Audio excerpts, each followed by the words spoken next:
은혜로우신 주님의 사랑과 평화가 여러분과 함께 하시기를 기원합니다. 지난주 중에 저희 기쁨 있는 교회 설립 7주년을 기념하여 신앙 부흥회가 있었습니다. 창조주 하나님이라는 주제로 하나님은 우리에게 깊고 넓은 은혜의 말씀으로 우리를 찾아오셨습니다. 말씀으로 오셨던 그분에 대한 모든 것들을 기억하면서 그 감격스러운 기쁨을 오래오래 간직할 수 있기를 바랍니다.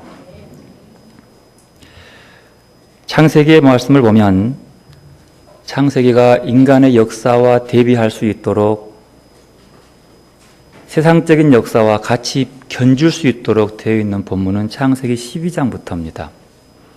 창세기 1장에 11장까지는 어떤 역사와 대비시켜도 그 역사를 그 시대에는 맞출 수 없습니다. 후대의 시대를 보고 대입할 수는 있어도 그 시대와 비슷하게 맞춰가는 것은 아브라함 때부터입니다. 창세기 12장은 아브라함의 소명장입니다. 하나님의 아브라함을 부르신 장면이죠. 그를 불러서 그에게 축복의 약속을 하고 하나님이 보여줄 땅으로 가라고 하신 그 땅 말이죠. 그런데 우리에게 주어지는 아브라함이 주는 약속은 내가 내 말을 지키면 내가 너에게 후손을 줄 텐데 그 후손이 바다의 모래알처럼 많고 하늘의 별처럼 많게 될 것이다 라고 얘기합니다. 아브라함은 그 말씀 믿었습니다. 그 말씀을 듣고 하나님께서 보여줄 땅, 아직 어딘지 모르지만 그 길을 떠났습니다. 그게 아브라함의 얘기예요. 보통 우리가 아브라함이 하나님께로부터 받은 약속의 말씀은 12장에 있다고 믿습니다. 하지만 그 믿음의 약속을 받고 아멘으로 받았는데 그 믿음이 거기만 있는 것이 아니고 그 뒤로 계속 나와 있다는 사실이에요.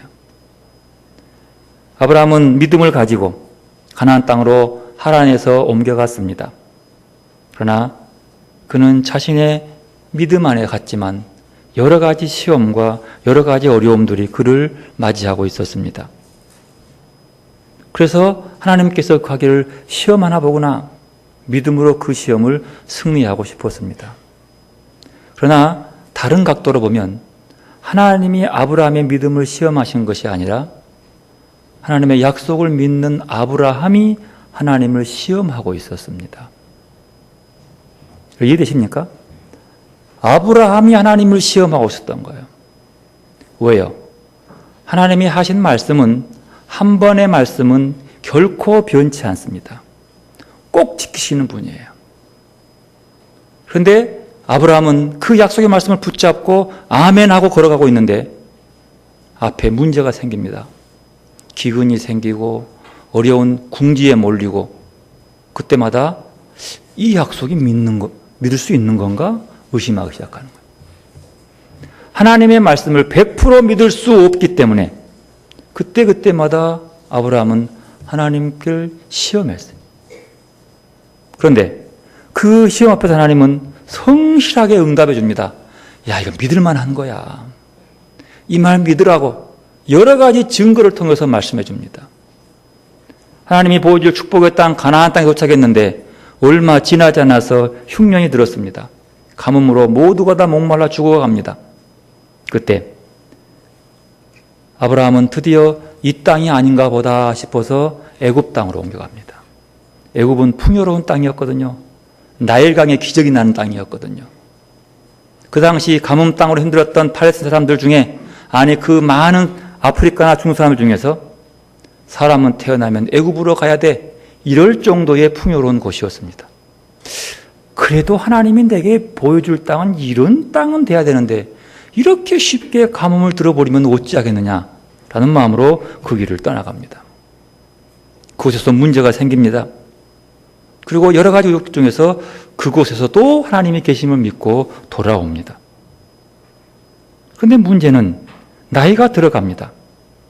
네 후손을 통해서 네가 낳은 자식을 통해서 하늘의 별처럼 많은 후손이 생길 거라는 축복을 받았는데 도무지 아이가 들어설 채비를 하지 않는 거예요.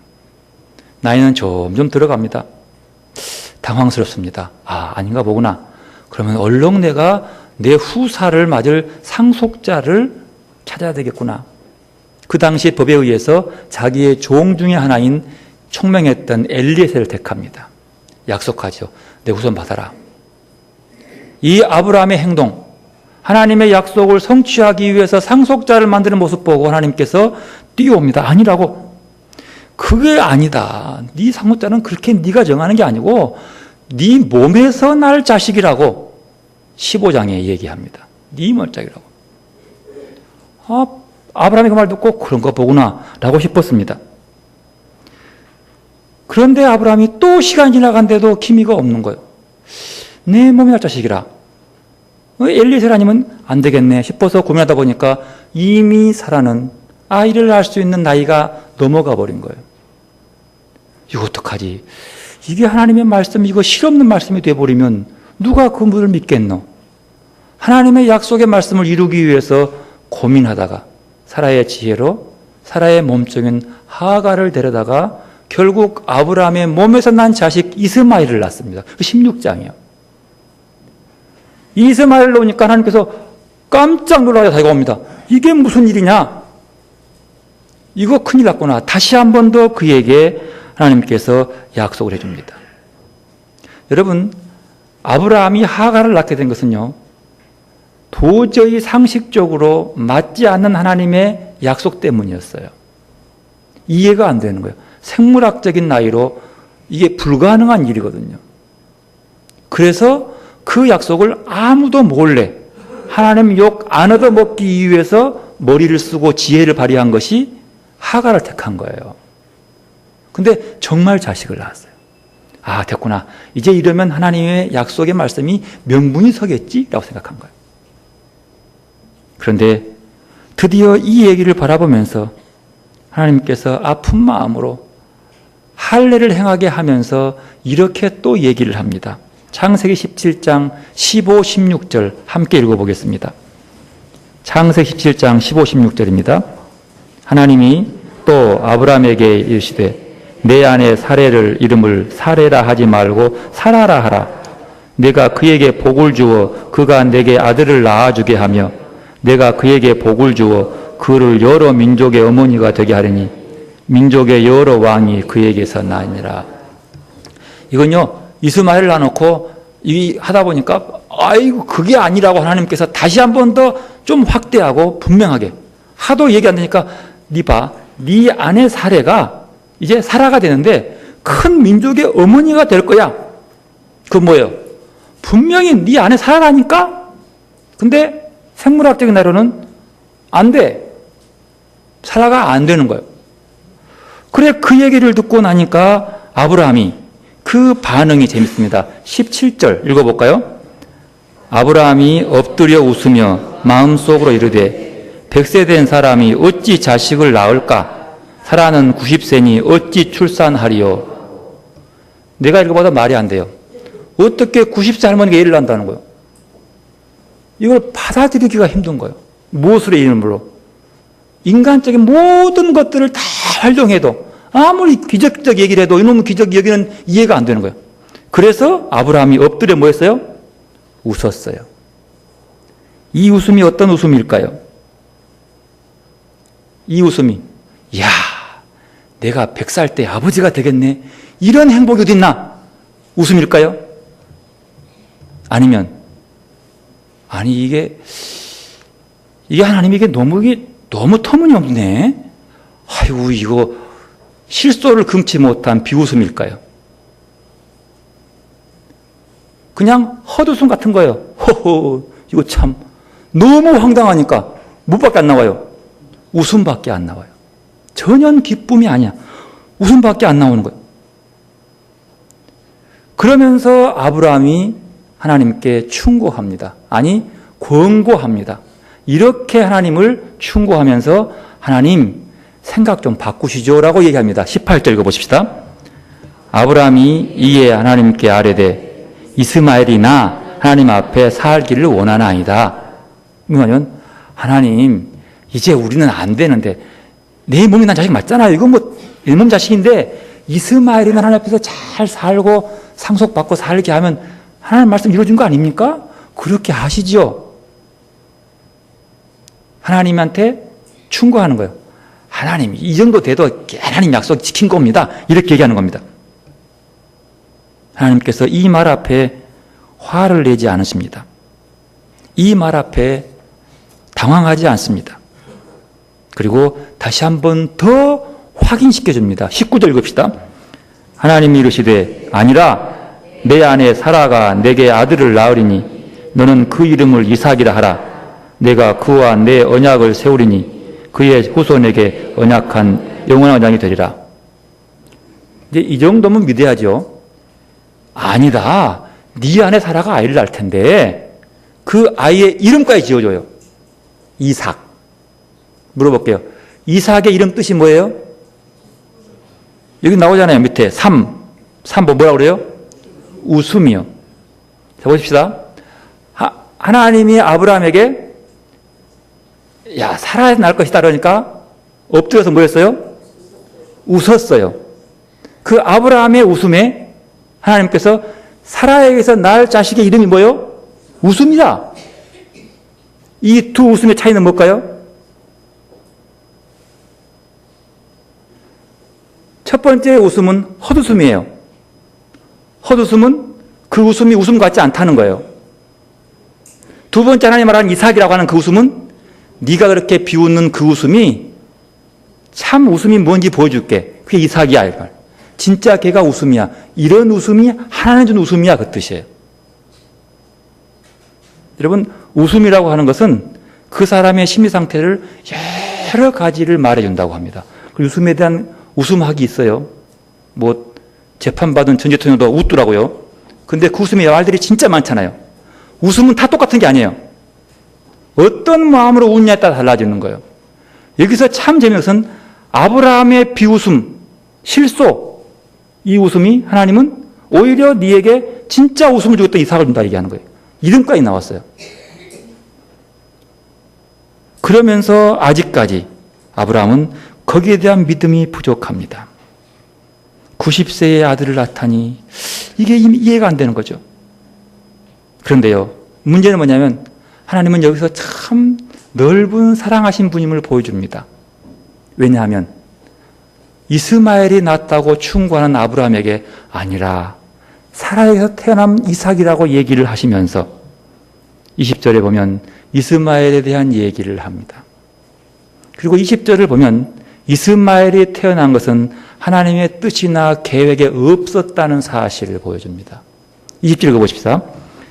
이스마엘에 대하여는 내가 내 말을 들었나니 내가 그에게 복을 주고 그를 매우 크게 생육하게 번성하게 할지라.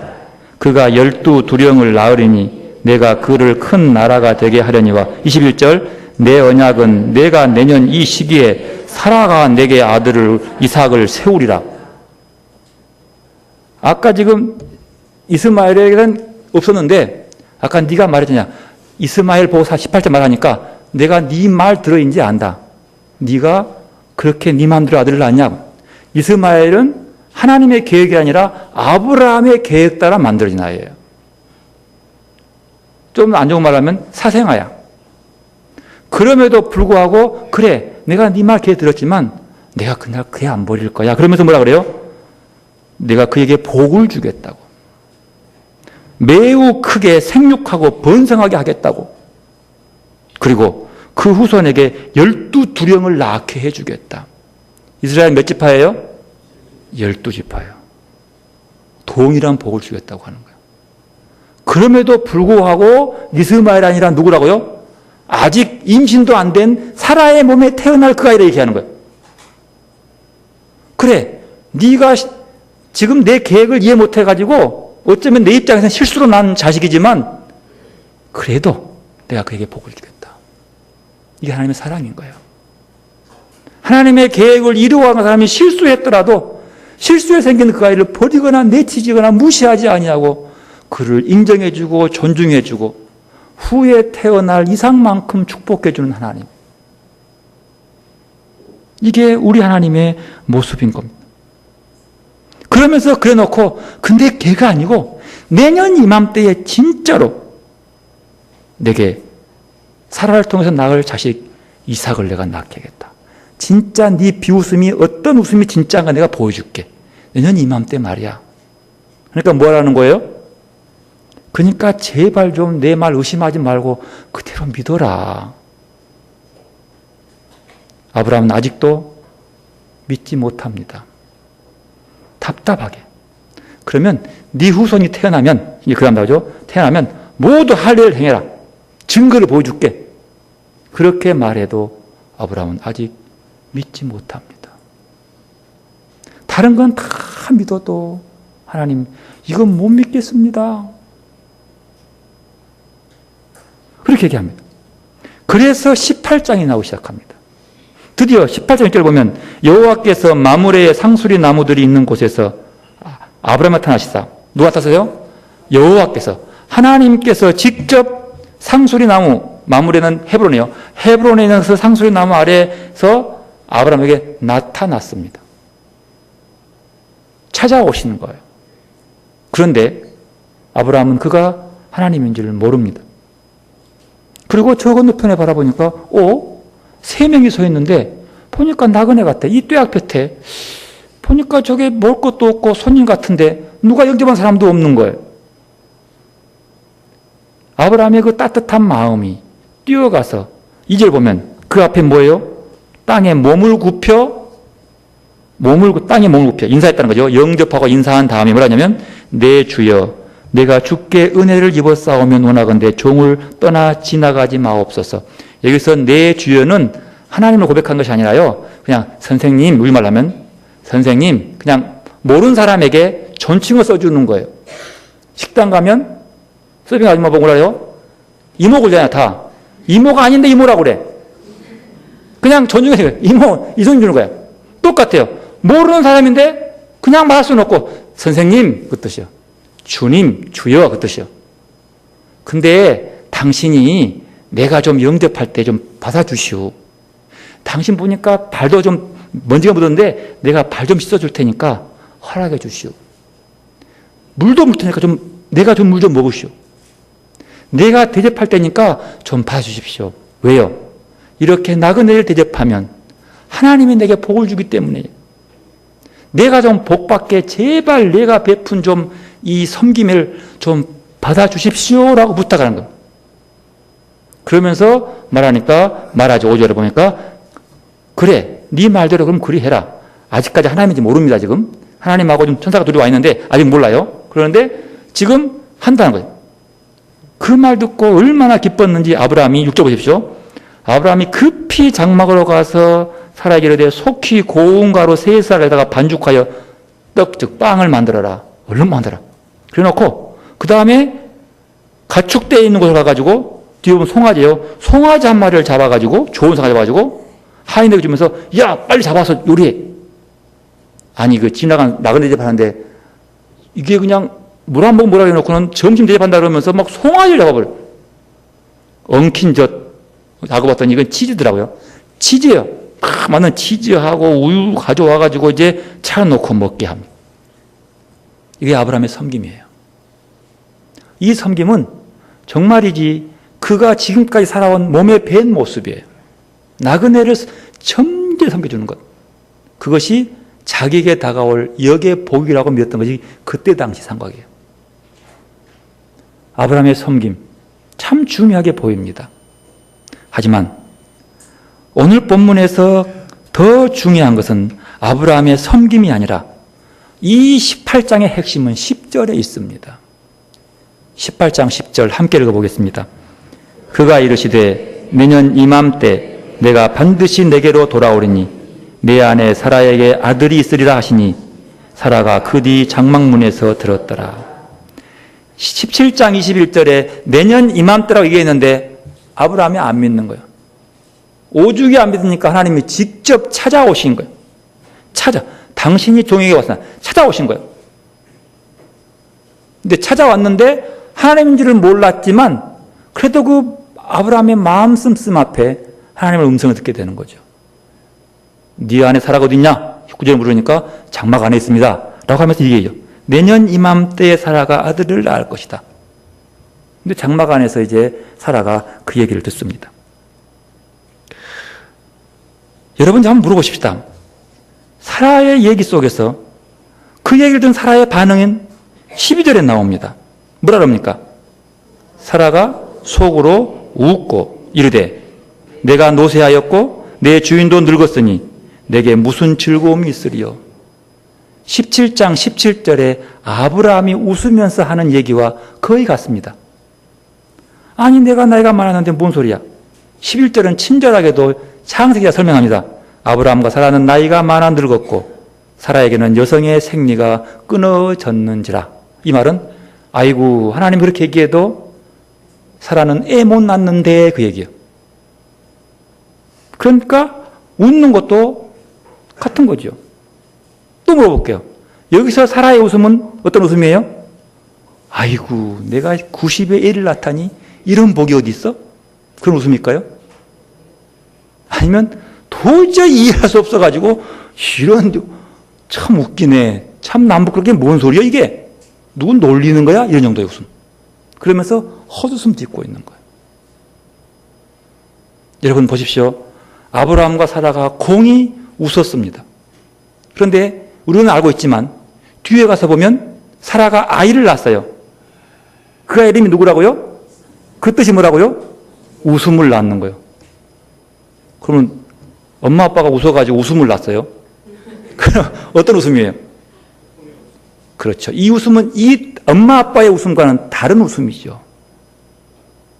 하나님이 준 깊은 웃음이 자신인 거예요. 그러나 아직은 그는 웃고 있습니다. 한번 물어보십시다. 아브라함과 사라는 약속의 말씀으로 나타나신 하나님의 말씀을 의심하고 약속을 믿지 않습니다. 여러 번 반복해서 그때그때 실수할 때마다 꼭꼭 집어주면서 아니라고 설명하고 날짜까지 이름까지 지어줘도 믿지 않습니다.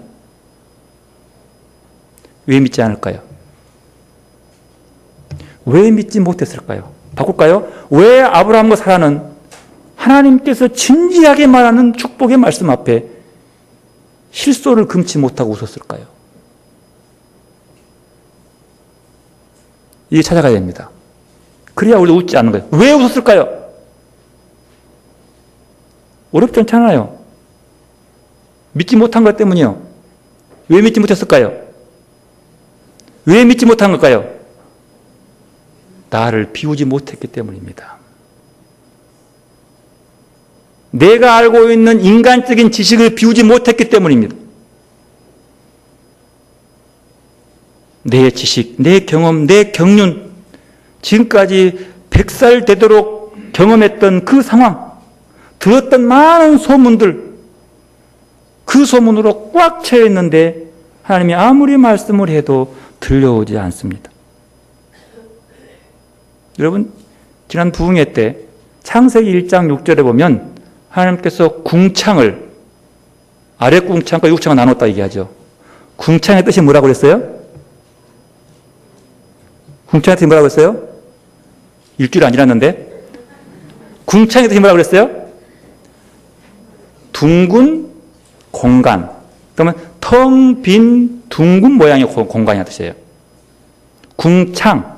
그 말은 쉬운 성경 번역은 둥근 공간. 공은 빌공자예요. 그러니까 텅 빈 공간을 얘기하는 거죠. 창세기 1장 2절에 보면은요, 궁창이 있었는데 하나님께서 혼돈하고 한다 궁창 속에서 그 주변을 떼며 돌아요. 꽉 차 있는 궁창이에요. 그래서 이곳에는 아무것도 창조가 안 돼. 그래서 하나님께서 창조하기 위해서 이 궁창을 쫙 공간을 만든 거야. 텅 빈 공간을. 그래서 나누어 가지고 6절에 가서 보면 하늘의 위를, 저 구름 위를 하늘의 궁창이라고 그러고 빈 공간이라고 그러고 아래를 땅이라고 했어요. 두 개를 만들어 놓으니까 공간이 생기는 거야.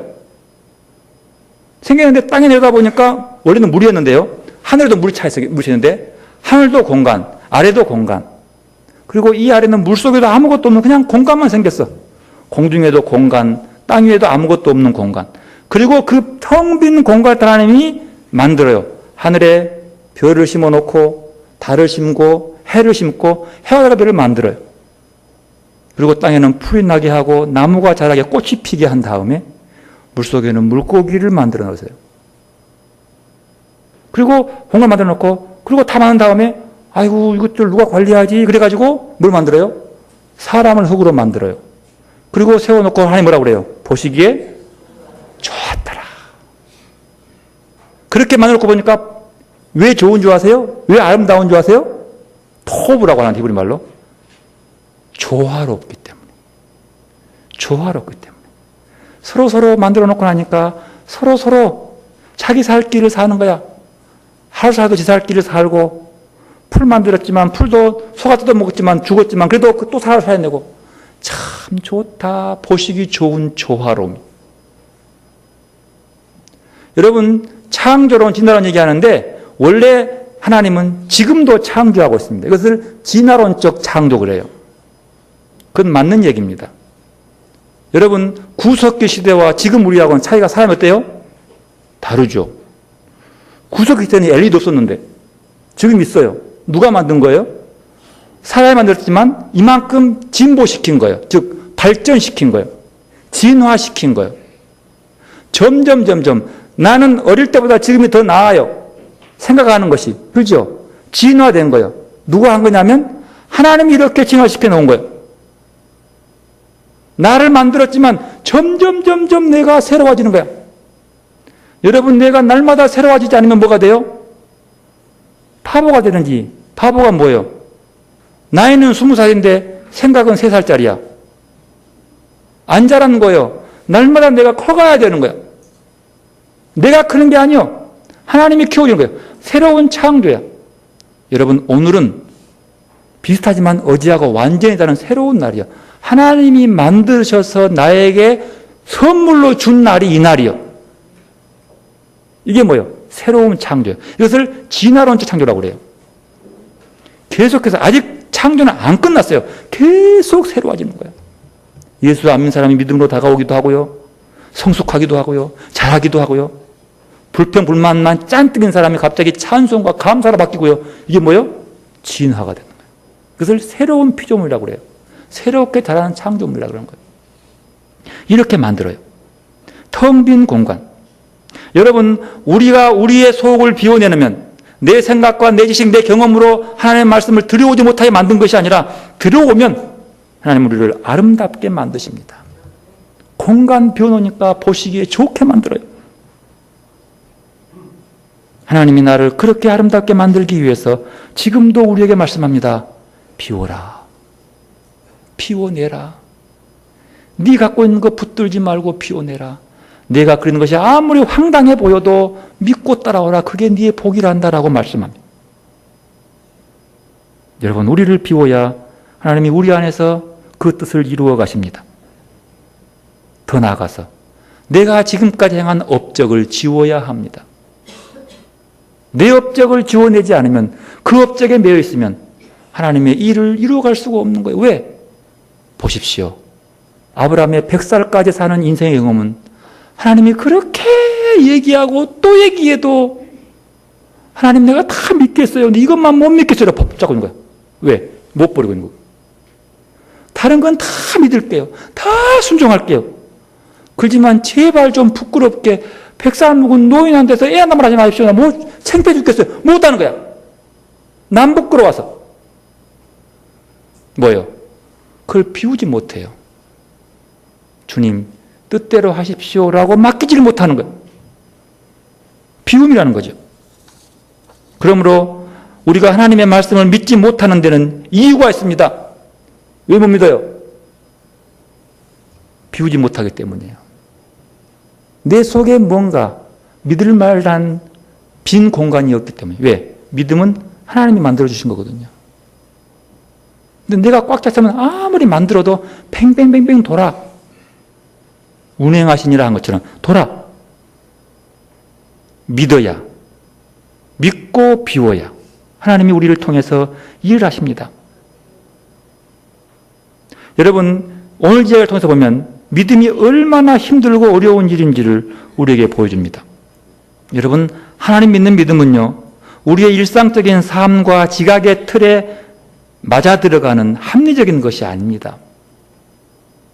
우리의 생각에, 인간의 생각에 합리성으로 얘기하면 안 돼요. 그러니까 예수님의 부활이 이해를 못하는 거지요. 복음의 약속은 다른 모든 것에 쉽게 적응할 수 있는 관습적인 지혜의 일부가 아닙니다. 우리에게 도저히 감당할 수 없는 새로움이 확 다가오는데 그 복음을 받기 위해서는 나의 깨트림과 내가 앞으로 생각하는 연속성을 깨어지지 아니하면 받을 수가 없는 거예요. 아브라함과 사라는 이 무렵 그들 자신의 불임 상황을 익숙하게 받아들였습니다. 당연한 것으로. 익숙함. 왜요? 당연하잖아요.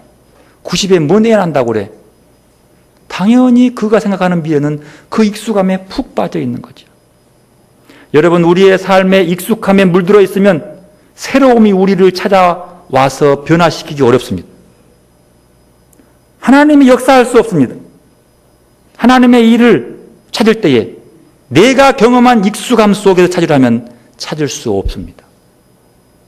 하나님은 내 생각을 맞춰주는 분이 아니라 내가 하나님의 뜻에 맞춰가야 되기 때문에 그래서요 우리의 익숙함을 깨어야 합니다. 비워야 합니다. 말씀 들음도 마찬가지입니다. 내게 익숙한 말씀만 들으려고 하고 내가 좋아하는 말만 들으려고 하면 하나님의 말씀을 듣고 순종할 수 없습니다. 이 익숙함이 부서져야 돼요. 이 익숙함이 깨어져야 돼요. 내가 예측할 수 있는 미래에 얽매이지 말아야 돼요. 이렇게 될 거야. 하나님은 그렇게 안 하게 할 수도 있는 거예요. 내 예측이 맞을 수도 있지만 그와 정반대로 바꿔버려요. 제자들의 예측은 예수가 죽어서 무덤에 묻히니까 끝났어요. 그 다음을 예측할 수가 없는 거야. 그러나 하나님은 그들의 예측을 모두 빗나가서 무덤 문을 열고 부활시키시는 거예요. 내가 판단하는 예측, 미래 버리셔야지만이 하나님이 우리의 미래를 끌어가십니다. 이것을 믿는 것이 믿음입니다. 아브라함과 사라는 자기들의 닫힌 미래에 전적으로 의존하고 있었어요. 이것이 옳은 것이라고. 그래서 하나님의 약속을 비웃는 거예요. 여러분 말이 됩니까? 나를 비우지 못해서 이것이 정답이기 때문에 하나님이 주시는 답에 대해서 아이고 참 해도 너무하네. 못 믿는 거예요. 왜 이렇게 하나님의 말씀은 믿음의 조상 아브라함에게 거절당한 것일까요? 인간의 나이라고 하는 숫자 때문에 그러는 거예요. 그렇잖아요.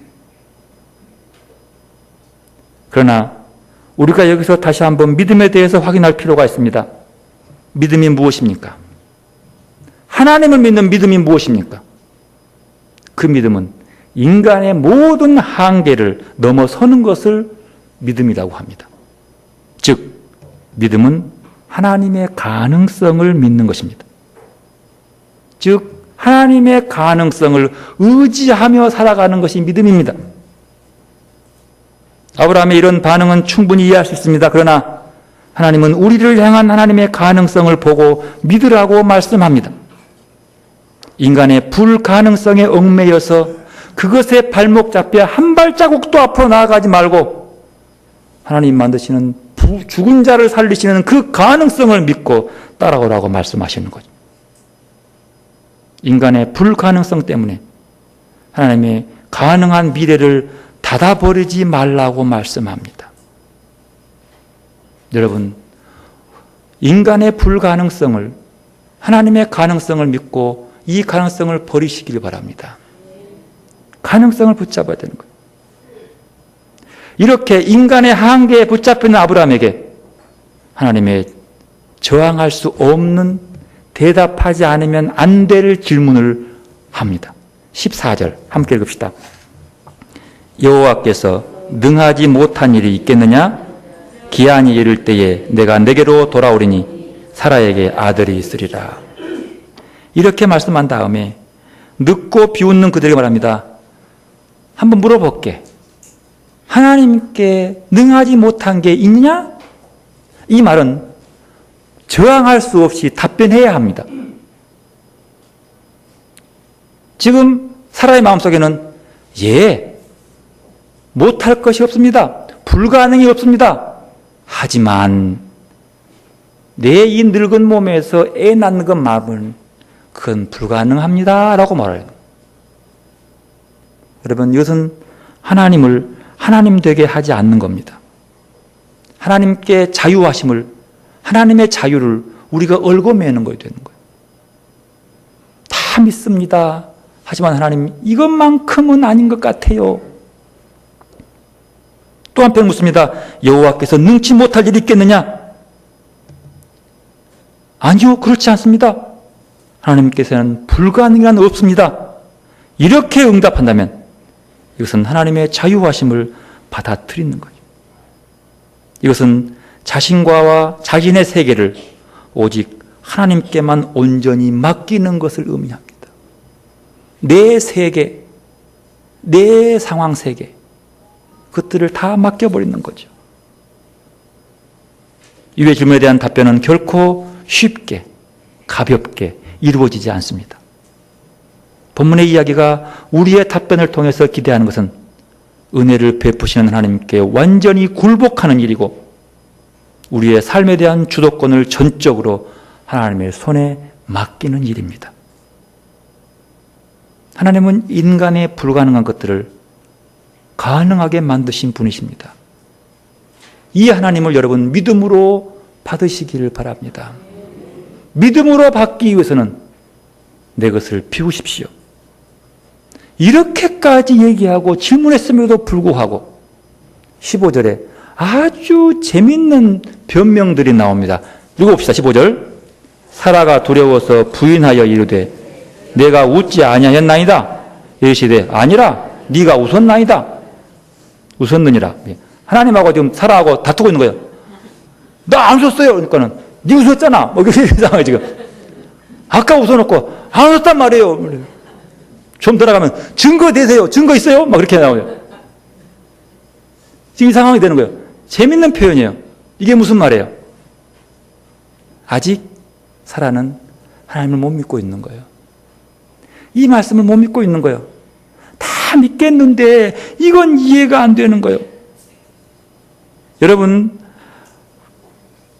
아브라함과 사라에게 있는 가능성의 세계를 하나님의 말씀은 계속 공격합니다. 초롱성처럼 꽉 닫혀있는 자기만의 세계, 그래서 자기만 바라보는 미래, 1년 뒤의 미래를 지금 예측하면서 바라보는 그 튼튼한 것들을 하나님은 계속해서 말씀으로 공격하는 거예요. 어떻게 해요? 깨지라고. 막 인터넷 게임하면 막 좋은 거예요. 계속했어. 언제까지? 깨져야 되는 거예요. 그래야 진정으로 아브라함과 사라의 인생이 하나님 안에서 승리한 인생이 되는 거예요. 어떻게 해요? 믿음이어야 되는 거예요.